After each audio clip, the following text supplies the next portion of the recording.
तुलसीदास। राधे राधे दोस्तों, आप सभी का बहुत स्वागत करती हूँ मैं दीक्षा अपने चैनल दीक्षा विद स्टोरी में।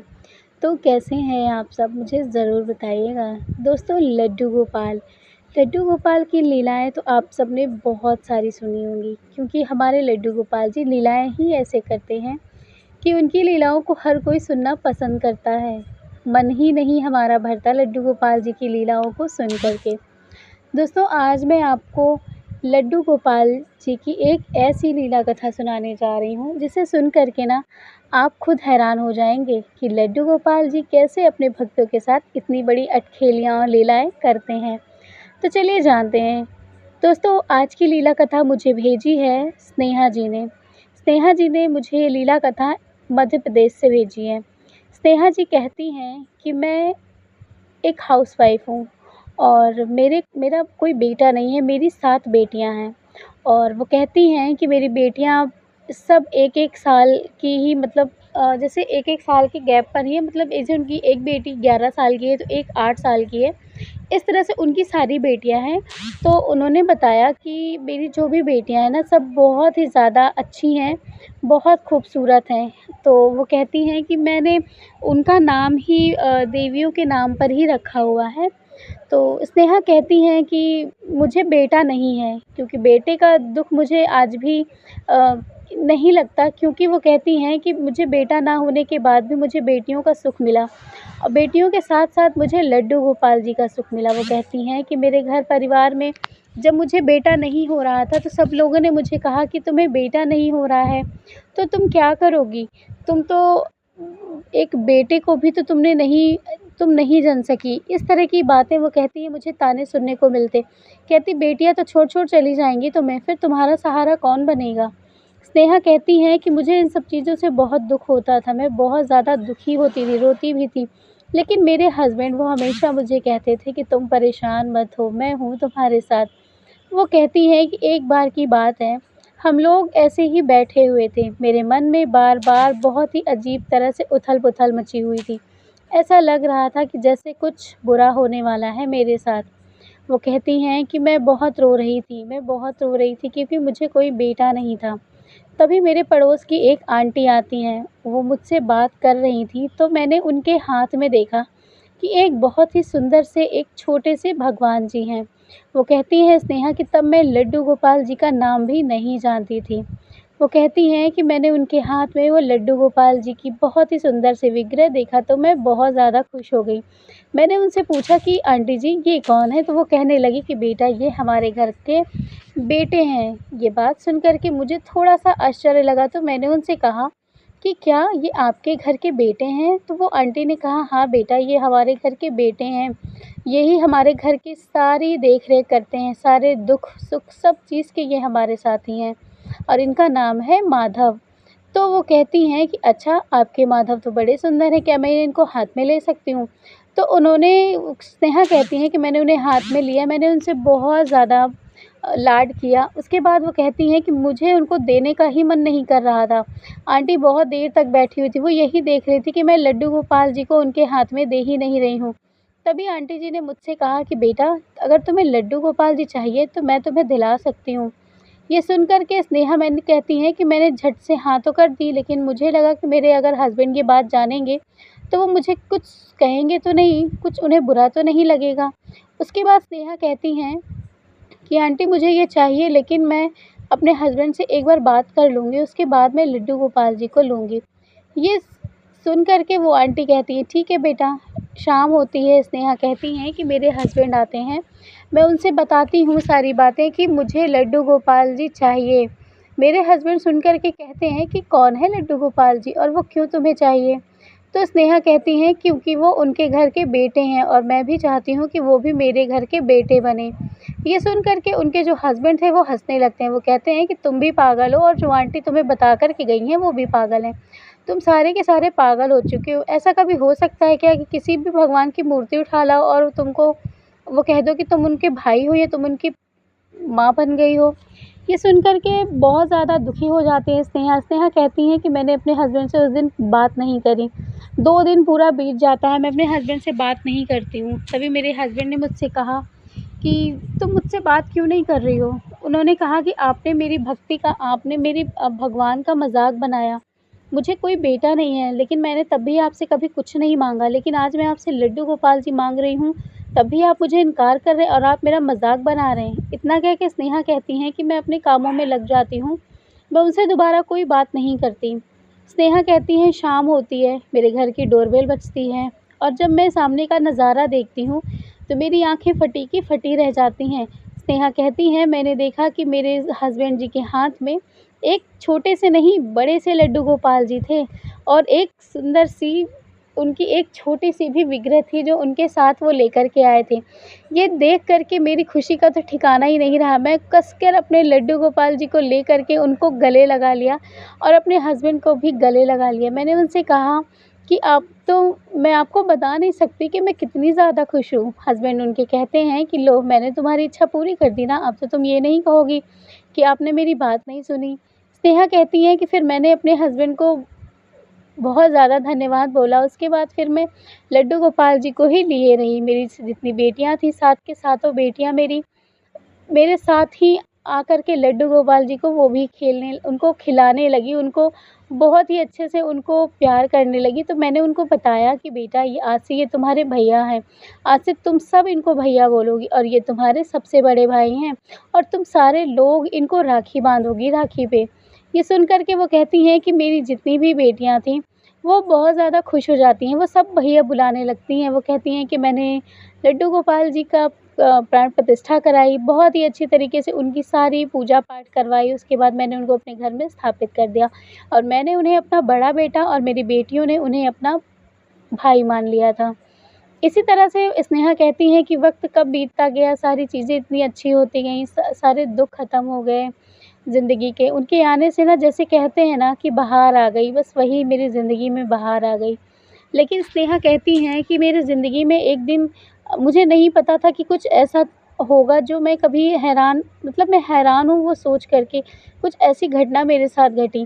स्नेहा कहती हैं कि मेरी जन्माष्टमी का दिन आ रहा था और मैंने अपनी बेटियों के, मैंने सोच रखा था कि मैं लड्डू गोपाल जी को सब कुछ अच्छे से उनकी सेवा करूँगी और उनको मतलब उनको जन्म कराऊँगी। मतलब वो कहती हैं कि मैंने सारी चीज़ें सोच रखी थी।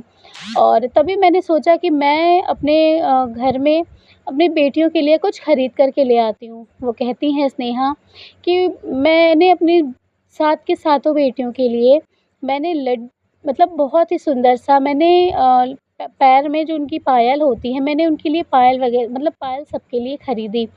उन्होंने कहा कि मैं पायल खरीद कर के मैं लेकर आई। मैंने कहा कि कल जन्माष्टमी है और तो कल मैं इनके पायलों को मैं तुम्हें मैं पहना दूँगी। तो उनकी जो बेटियाँ थीं वो खुश हो जाती हैं। उसके बाद वो पायल को ले जा कर के अपने अलमारी में रख देती हैं। रखने के बाद हमेशा वो, उनकी आदत थी, वो चाबी लड्डू गोपाल जी के पास ही रख दिया करती थीं। स्नेहा कहती हैं कि उस दिन भी मैंने कुछ ऐसा ही किया। मैंने अपनी बेटियों के लिए पायल लाया और मैंने उस पायल को उठा कर के अलमारी में रख के मैंने चाबी लड्डू गोपाल जी के पास रख दी। उसके बाद वो कहती हैं कि शाम हुआ, मैंने उनकी सेवा पूजा करी, उनको सुलाया। उसके बाद मैं फिर से लड्डू गोपाल जी को सुला कर के हम लोग खुद भी सो गए। सोने के बाद सुबह होती है। जब वो सुबह होती है तो स्नेहा कहती हैं कि मेरी आँखें देख कर के एक ऐसा मंज़र हैरान रह गई थी। स्नेहा कहती हैं कि मैं जब सुबह उठी, मेरी आँख खुली, मैंने देखा सामने हमारा जो अलमारी का लॉकर था, वो लॉकर खुला हुआ था। ये देख कर के मेरी तो चीख निकल गई। मेरे हस्बैंड आते हैं दौड़कर, मैंने उनसे बताया कि ये देखिए, इसमें नहीं है, मैंने जो सामान रखा हुआ था वो सामान नहीं। उन्होंने कहा कि ऐसा कैसे हो सकता है? पूरा घर जिस का तस पड़ा हुआ है, तो इसी लॉकर से ही तुम्हारी चीज़ें कैसे गायब हो सकती हैं? देखो, तुमने ही नहीं ध्यान दिया होगा। स्नेहा कहती हैं कि मैंने उनसे कहा कि मैंने लड्डू गोपाल जी के पास चाबी रखी थी बंद करके। ऐसा कैसे हो सकता है कि चाबी इसमें खुद आकर के लगी हो? वो कहती हैं कि मुझे खुद भी विश्वास नहीं हो रहा था कि मैं कैसे इतनी बड़ी गलती कर सकती हूँ। उसके बाद वो कहती हैं कि मैंने जैसे ही उस बैग को खोला, मैंने देखा कि इसमें से एक पायल गायब हो गई थी। अब ये बहुत ही हैरान करने वाली बात थी, क्योंकि अगर कोई चोरी भी करता तो वो एक पायल नहीं, वो सारी चीज़ें उठा ले जाता। उसमें बाकी के ज़ेवर भी पड़े हुए थे, उसमें सिर्फ़ एक पायल की जोड़ी नहीं थी। ये सोच कर के, सुन कर के वो लोग बहुत ज़्यादा हैरान हो गए, बहुत ज़्यादा हैरान। वो पूरे घर में उस पायल को ढूँढने लगे कि हो सकता है कहीं इधर-उधर ना गिर गई हो। क्योंकि जब घर में कोई आया नहीं तो पायल कहाँ जा सकती हैं। चारों तरफ पूरा घर ढूँढने के बाद भी पायल उन लोगों को नहीं मिलती है। वो बहुत हैरान हो जाती हैं कि चलो पायल गई तो गई, लेकिन गई कहाँ? ये सोच कर के वो कहती हैं कि मैं बहुत ज़्यादा परेशान हो गई। स्नेहा कहती हैं, मैं थक-हार के मैं आई और वहीं पर मेरे लड्डू गोपाल जी थे। मैं उनके पास वही चाबी रख कर के मैंने उनसे कहा कि हे लड्डू गोपाल जी, अब बस बहुत हुआ, अब ज़्यादा लीला मत कीजिए, क्योंकि मैं इतनी लीला आपकी बर्दाश्त नहीं कर पाऊँगी। आप ही बता दीजिए ना कि वो पायल की जोड़ी कहाँ पर है? मुझे नहीं पता चल रहा है। इतना सुन कर के वो इतना मतलब कह कर के वो वहाँ से चली जाती हैं। उसके बाद दोस्तों वो कहती हैं कि मतलब मैंने सुबह ही उनको स्नान कराया, तब मैंने उनको उनके पैर में तब मैंने पायल नहीं देखी थी। लेकिन जब मैं शाम को जब उनके मैं वस्त्र बदलने लगी आकर के, तब मैंने देखा कि मेरे लड्डू गोपाल जी के पास पायल पड़ी हुई है, वो भी उनके पैरों में पायल पहनी हुई थी। ये बिल्कुल मेरे लिए एक हैरान करने वाली बात थी। वो कहती हैं, मैंने अपने हस्बैंड को बुलाया, मैंने अपनी सारी बेटियों को बुलाया और मैंने उनसे कहा कि क्या तुमने लड्डू गोपाल जी को ये पायल पहनाई? वो कहती हैं कि मेरी सारी बेटियों ने कहा कि नहीं, लड्डू गोपाल जी को मम्मा मैंने पायल नहीं पहनाई, मैं ऐसा कैसे कर सकती हूँ? उसके बाद वो कहती हैं स्नेहा कि मैंने अपने हस्बैंड से भी पूछा, लेकिन मेरे हस्बैंड ने भी कहा कि नहीं, मैंने कुछ भी नहीं किया, मैं क्यों करूँगा ऐसा?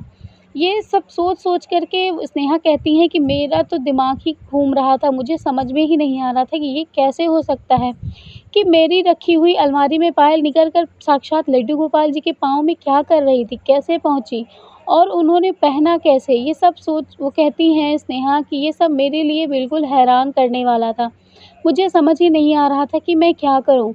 उसके बाद स्नेहा कहती हैं कि मैं वहीं पर हमारे यहाँ एक हमारे पूज्य गुरुजी रहते हैं, तो मैंने उनसे गुरु दीक्षा ली हुई है। तो वो कहती हैं जब मैं वहाँ पर जाती हूँ और मेरे लड्डू गोपाल जी के बारे में मैं सारी चीज़ें बताती हूँ, तो वो तो उनकी तो आँखों में आँसू आ गए। उन्होंने कहा कि धन्य हो बेटा कि तुम मेरी शिष्य हो।